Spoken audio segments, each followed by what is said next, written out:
Hello, everyone. Welcome to the episode of Digitalization of Utilities. And it's a privilege to welcome our guest, Leon Gerard Vandenberg. Great. So, Leon is a CEO of Sunified, and Sunified has developed this amazing technology called Unity chip that goes behind solar panel to collect high fidelity data. And we're going to discuss about this exciting and amazing technology with Leon. So Leon, welcome on my show. Thank you for taking your time. Thank you for the invite. And it's good to be following Jos. Jos Rolling from IBM, and we're working together on a number of industry initiatives. And I hope your audience doesn't mind. I'm the technical founder for Sunified. I've had this idea for a number of years, so it's well developed now. Jos and IBM and the Alliance 2 tokens has helped to crystallize both the business value and the technical value and what we're doing. So let's proceed. Nice. And I was about to reference the first episode that I did was on fractional ownership of solar farm. And this is one of the use case that we discussed for the technology that you have developed, isn't it? Yes, it is. Yes. So how we are going to structure this podcast is we talk about Sunified first, and then we talk about the technology and we touch upon the market. No problem. Very good. Okay. So what do you do at Sunified? Yeah. Sunified Group is a group of companies that is structured to take advantage of being a FinTech company on top of solar. We're a FinTech company first. And by being a FinTech layer on top of solar parks, we aspire to digitize solar, to digitize the offtakes of solar energy, and to enable the industry to take advantage of this digitalization and our services around that. We are an ecosystem partner, so we can't be successful in the industry unless our partners are successful as well. And that's what Sunified does. We're a platform for digital FinTech on top of solar. Okay. And when you talk about your partners, what are the industry problems or challenges that you are trying to solve with this technology? Sure. So the industry of solar has been around for 40 years. People don't actually understand that it's taken a long time for solar to progress and now be front of mind, where if you are building a house or looking at electrifying different industries, solar is a very viable option, and it is a massive growth industry now. It's taken a long time for solar to get there. The problems that we're solving is providing a direct measurement per panel on the production of the panel, its warranty comparison compared to its spec, and being able to even proactively manage the panel as an asset. And then from that asset class, being able to schedule the maintenance, both the predictive maintenance and schedule the dispatch. We want to know what that panel will deliver for energy in the next 2 minutes, the next 2 hours, and the next day ahead, or even a week ahead. And so to do that, what we're doing is creating a big data set behind the meter, and we're enabling these problems to be captured through data analysis, eventually machine learning, and then AI. But we're doing the big data first. And so Sunified is getting the partnerships to establish this big data behind the meter on solar parks. And the weakness of existing meters that go on solar parks is that they're only interval meters or sub-meters or boundary meters. And there's opaque data as far as the detail of what is happening per solar panel on most installations. So we're looking to provide the truth and transparency of what is happening on a solar panel. And so we are a data oracle on top of solar. And that is the first thing that we have to champion and do first. So who would be the customers who would be utilizing this technology of yours? Yeah.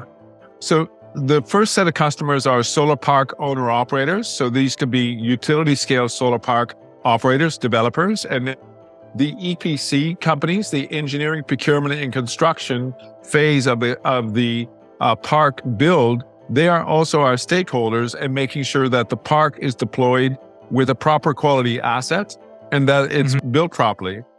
The next kind of customer is the insurance companies, because most of these large solar parks do not get built unless the bankers have an insurance policy to protect them against disaster or failure of product or something not happening in the field properly, the operations and management. So we have actually a fleet of stakeholders that are our customer for this type of data. But the solar park owner operators is our first primary customer for the data. Sometimes there's a subcontractor for operations and management, the insurance companies, and then the bankers. So really, we have a fleet of capability that we deliver with the data oracle. Okay. But then what happens when the production side of solar panels, the technology that you have, does it start with the manufacturing as well? Do you do something on the manufacturing side to utilize the energy capture? Yeah. So we're really building a two-sided marketplace. Our first customers is the solar park owner operator, but right now we want to also partner with the solar panel manufacturers to put our chip in the junction box at the back of every solar panel. So our little chip is a Bluetooth chip and SIM chip. This SIM chip and Bluetooth chip really provide a wireless data fabric on top of the solar park. To put that elegantly into the junction box of a solar panel manufacturer, we're working with the junction box manufacturer and the solar panel manufacturer to make that combined product ready for sale. And so that will be type tested and then brought to the industry as a stock code item. So you can go to a Trina or Jinko or a Yingli panel manufacturer and say, I would like to buy this panel with a Sunified enabled junction box. So it will become a stock code option. Then that solar park would be designed with that option. And when the EPC builds the park, you'll be able to track what is the engineering model for the park compared to the actual park production. Because over 2/3 of solar parks that are built, only 1/3 of them meet their engineering specification. So there's a gap between what is actually modeled and what the engineers and systems design people say that the park will produce, and then reality. So there's always a gap between, what is a bankable solar park, and we want to help close that gap. So that is the other utility in providing this data. Okay, yeah. And as I understand it, now you have your solar farms where you can even implement this technology on existing solar farms, as I understand it. Yes, we do. And that if we want to have the chip embedded directly, you can go to the manufacturer and embed it from there. Isn't it? So So can we expand on this platform that you're developing, this climate tech platform and the Unity chip that you're building? Can you expand on that a bit more? Sure. If you don't mind me sharing a little bit, I will just explain with slides. So this is a podcast, but also a video. So we do have this capability to show what the chip actually looks like in your hand and what it really is. It's a Web3 crypto anchor. So it allows us to anchor the data based on a physical panel per panel. So we capture the actual production, the temperature, the current, the voltage, the angle of the panel, and any vibration of the panel as a data set. This chip can also be put into the back of the solar panel, into the junction box at the OEM level, or we can create a retrofit, what we call Unity T, and that Unity T taps into the fly leads, the MC4 fly leads that are coming off the solar panel, and this allows us to create a retrofit solution for using Sunified Unity chip per string of solar panel or per panel itself. So we have two options to get to market. We like to partner and get early projects using our retrofit system. But then the ultimate use case of Sunified is to put the Unity chip in the junction box and do that at the OEM level. So that's really what we're doing. And then what would be the cost for manufacturer or even to a solar farm investor, for example, the asset owner? So we're going down the learning curve, and most technology is adopted through some kind of combination of Moore's law, Metcalfe's law, network effects around a hardware. And this is all driven by unit economics and learning curves to make manufacturing more efficient.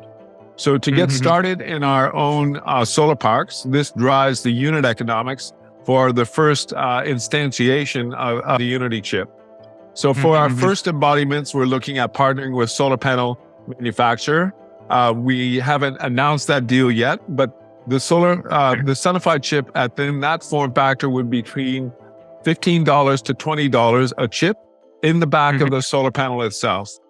Our target price at about 500,000 pieces would be around the $10 price. And then as we get into millions of units and tens of millions of units, the price should drop to the cost of a SIM card and a Bluetooth chip, which is in fact around $2, right? So ultimately in millions and tens of or hundreds of millions of units, that's what would happen with the unit cost. We are building our own fleet of solar parks in Australia. 5 parks are being built in 2023, and those will drive the initial unit economics. And we have a field lab study happening in Netherlands with the Block Lab as part of the Port of Rotterdam and Technical University of Delft for their Green Village to get started with our sensors in that format as well. So we're getting started with both the retrofit option and the embedded chip option. So this is the reality in getting an industry started. We have an industry alliance with 2 tokens. We're starting with the chip and the technology, but we're also driving the ecosystem with some unit volume as well. And this is how we want to bootstrap the economy of what will be the Unity chip. Okay. You talked about the ecosystem, right? The ecosystem built around this Unity chip, how you collect data, how you secure that data. Can you expand a bit more on, once you collect that data, what sort of use cases that you have so far built and you envision to build going forward? And how does that play into that ecosystem of Unity data collected and use cases playing on top of that particular data? Yeah, I would like to also just share the slide again, because we do actually have, the way to explain some of this. So the Unity chip really does fit into a number of formats. So we're talking about the solar format first. The chip provides this data mesh, this big mesh network of data acquisition on a solar park. We aspire to be installed in solar parks like this one. The Maktoum Solar Park is a gigawatt facility near Dubai. This is over 1 million solar panels, 75 square kilometers of solar. So from horizon to horizon to horizon, all you see is solar panels. Now, this is very challenging to think this way. How can we scale into this type of business? In Australia, we're getting started with 5 megawatt solar parks, about 8 to 10,000 panels per park. And this allows us to segment and start to learn how to start the data acquisition problem and getting that big data. So in our parks, we have a Unity gateway that captures the datagrams from the Unity chip into a gateway. And that gateway ingests the data into a blockchain ledger and into a machine learning database. And then from there, we expose the data in different formats. We can expose the data for the energy as an energy trading type feed. And I'll show the next screen for that. We can also stream the carbon credits using energy tag. We can stream credits from each panel into an aggregate proof and provide energy tag assets. These are called time-based energy asset certificates, energy attribute certificates. And so the other thing is we can offer ownership and fractional ownership as a service so that anyone that wants to own a bit of solar can own that via property rights that are exposed from the Unity chip in the solar panel itself. So we are offering this as an API for the industry to engage. And IBM is one candidate customer for that. There's another stakeholder in 2 tokens called Catena Power, Catena Investments. We have Block Lab. There's another couple other ones as well that we're working with to expose that. So we become the data oracle, and through our API, we allow other industry players to face the market, to face the retailer, to face the consumer, or the wholesale investor in order to monetize these assets that way. Okay. So if these APIs, can we integrate with third-party, say, monitoring system, for example, or Exactly. We plan to engage and use a number of ways to use the APIs to stream that data every 30 seconds instead of every few minutes that the current SCADA systems work on. So SCADA is OT, the operational technology that operates a park. That OT technology is used to schedule the load, to schedule and shift the energy when it's required on the grid. And those SCADA systems have a dashboard and API that we plug into. So we plan to work with Siemens and other dashboard API providers. So one of them is Siemens and another one by D&B is called Green Power Monitor. So yeah, there is ways to offer that kind of service. And again, those APIs are a web-enabled API, but also a SCADA-ready API as well. So there's a number of ways that we can interface to the industry. Okay. The interesting thing I see is amount of data that these chips are going to generate and you're saving at your end, isn't it? You can think of numerous ways to get insights out of that particular data. Now, it's impossible to execute all the use cases. So Exactly. for example, someone like me who is interested into data science and thing, do you expose that data? Can we use those APIs somehow to run or build a couple of use cases in collaboration, not with the big companies, but say, for example, a small startup or someone in education? Yeah, so what we will do is create an API with sample data and then live feeds of actual park data. So people can build their own dashboard or their own apps on top of that. So for someone who's interested in operational management, O&M management on a solar park, they could build their own panel metrics. For someone who's interested in energy trading, they could also do a trading API and a dashboard for that. You might be interested in offering a service for fractional ownership on a solar park. That is, again, a different API. And we live in a mobile first world. So we would enable that, through fractional ownership through an app on a mobile phone. The other side is that we can unbundle carbon credits from the physical location of that solar park. And those carbon credits would be tokenized. And they become a blockchain digital asset that could be moved anywhere in the world. They could be traded as a green energy trading platform, or you could buy those credits or own those credits to basically expire your own local carbon footprint. So there's a number of applications that we don't even have the imagination on how you can use our data. We will just provide the data as an API, and that API will be available on a subscription basis, much like Bloomberg, but the subscription will also happen through blockchain subscriptions and a distributed database of data. So we are going from a centralized energy management system to a totally decentralized energy system. And gradually, through this 10 or 20-year transition, energy will be traded in a distributed type of systematic way. And those distributed systems will have nodal pricing. So you'll be able to price your energy based on its local price and demand. You'll be able to schedule the energy to be driven and delivered to loads that will also predict their own requirements and schedule the demand matching from generation on one side and loads on the other. And this will be a nodal type of pricing and a nodal delivery scheduled system. So instead of it being a centralized marketplace for energy trading, these will become totally distributed systems. And these distributed systems have to be designed much like the internet, where they're anti-fragile. They can come together and island themselves for a community if there's a climate event or a network outage, so that a community can island itself and still run a minimum energy utility to keep people's refrigerators going, their deep freeze operating, and the community can still have flowing water, hot water and flowing cold water. So there's a number of ways that we think this energy grid of the future will be decentralized and very much self-solving if there's any problems or flexibility needs to be met. Okay. Yeah, you touched upon this distributed energy point.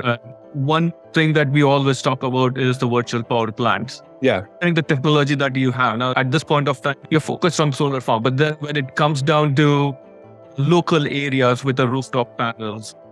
Uh, will there be a possibility of integrating on the local area and creating a virtual power plant sort of use cases in future, or are you thinking about those sort of use cases at this point? Yeah, we are actually engaged with the OEMs that run virtual power plants. Those OEMs already have consumer-facing smart inverters. Those inverters sometimes are hybrid battery storage as well. So we're looking to provide the extra data to drive those algorithms for balancing a virtual power plant. And this goes to demand management behind the meter at your home, and to then schedule the battery dispatch from your home battery. But a home battery could also be your EV, right? What's a battery on wheels? That's your EV. Yep. So EV is part of the whole virtual power plant type of design thesis that we have as well. So what we really want to do is to provide green energy tracking. We track and tag those energy green from a community solar park or a utility scale solar park. We can actually track that energy into the substation. And it is an accounting treatment, because once the energy leaves the solar park, it's commingled with existing electrons. And those, but the accounting principles still hold true. We can track the energy into a substation, into an EV charging pole, or into a home that has a virtual power plant and this algorithm. And we can balance the home grid versus the battery and a backup supply that your home EV could do. So these systems designs will start to evolve in a distributed way, and eventually there'll be bidirectional EV charging. Just like you have charging for your home, you might have also vehicle to grid or vehicle to home. In fact, people created a brand new category called vehicle to X, to anything, vehicle to load. So there'll be a number of algorithms that virtual power plants will grow up, and they'll be self-organizing around these types of strategies. And we really want to be the guys that tag that energy green, follow that green signal, and advertise to the community, energy is green from your local community solar park. Please use it. It's green. Plus, it's probably the best price. It's local. There's no transportation costs if it's a local park. So therefore, your price kind of signal should be very attractive. And so we're really looking to provide the green signal and then the orchestration signal between storage, virtual power plants, and then EVs as well. Yeah. And that's very important, right? Because most of the time we are looking for source of energy, and what is the truth that we are going to get that green source of energy, be it to the local power plant, or even if I take a couple of use cases that we are working on, green hydrogen. How can I say that it's green hydrogen unless and until I don't know where the source of origin is? Yeah, so green electrons become green molecules. And if you don't have the root of trust and that data that follows the electrons to the molecules, you are breaking this kind of chain of trust or the continuity of data. We're all about the provenance tracking of those green electrons, correct? So that's what you call it, a crypto anchor, the crypto anchor technology in blockchain to give you the source of green energy. Yes, so we do provenance tracking of green energy by using our crypto anchor, and that crypto anchor provides that day zero tracking from the solar panel. Once it's installed, we actually create its first block of data, and that's almost like a genesis block of data. And every 30 seconds, there's a follow-on block. That block of data is linked to its prior block, linked to its prior block, and we create a blockchain of truth off every solar panel. Using the math of blockchains, we can aggregate all that up using Merkle trees and other aggregate proofs in order to create a data lake of transactions that are all backed through this math, that it is immutable data construct, but it's all baked by using math and physics at the edge.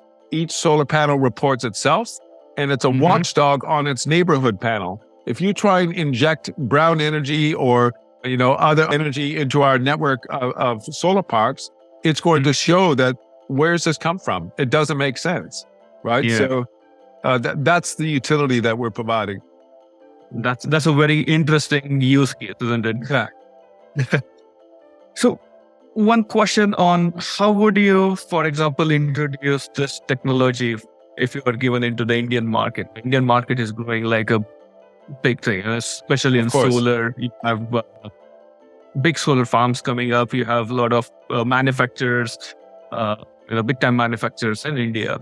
Now, if you want to introduce something like the technology that you have in India, how would someone approach you if they want?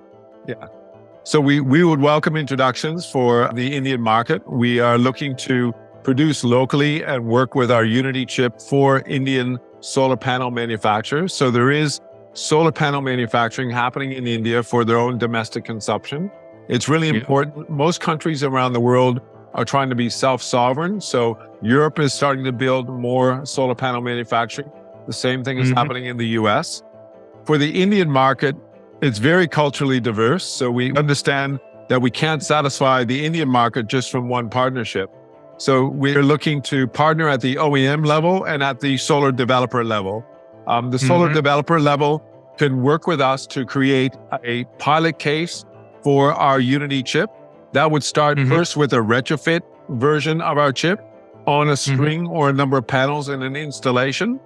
And then from there, we would start to work with their engineering team to make what's called a project win. Once we get a project win, we then want to help them use our sensors and our downstream partnerships of solar panel manufacturers to say, okay, let's make this project win a design win. And then the Unity chip is used for all of their other projects going forward. This will help them on the cost of capital for building solar parks because the insurance companies will know a panel is there. No one has stolen the panel, right? This happens. There's a number of problems in these developing economies where we need to track the asset at a per asset level.